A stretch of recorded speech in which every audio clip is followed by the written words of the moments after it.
জামাত ইসলামে আমরা আগামীতে যদি নির্বাচিত হতে পারি, হিন্দুরা এই বাংলাদেশে জামায়াত ধরে থাকবে।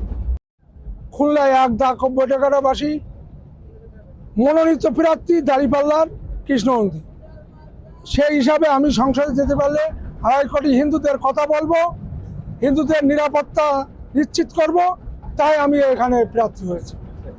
অনেকে বলে যে জামাত ইসলাম ইসলামী দল, সেই ক্ষেত্রে আপনার দল ক্ষেত্রে কোনো? জামাত ইসলাম ইসলামী দল না, জামাত হিন্দু বৌদ্ধ খ্রিস্টান সবার দল। জামাত ইসলাম একা ইসলামী দল বলে ছোট করা যায়। জামাত ইসলামের কাছে আপনাদের প্রত্যাশা, মানে আপনার কমিউনিটির থেকে প্রত্যাশা কি থাকবে? জামাত ইসলামে আমরা আগামীতে যদি নির্বাচিত হতে পারি, তো জামাত ইসলাম হিন্দুরা এই বাংলাদেশে জামায়াত ধরে থাকবে।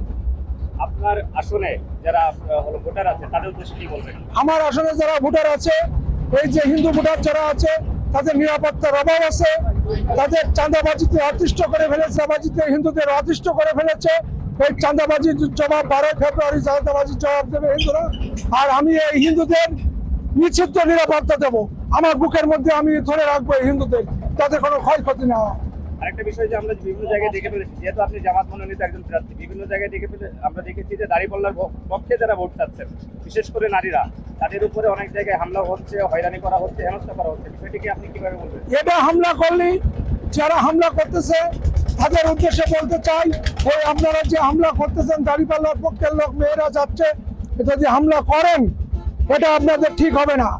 আপনারা হামলা করেন না, ভালোভাবে প্রচার চালান। হামলা করে ভোট নেওয়া যায় না, সুন্দর পরিবেশ দিয়ে ভোট নেন।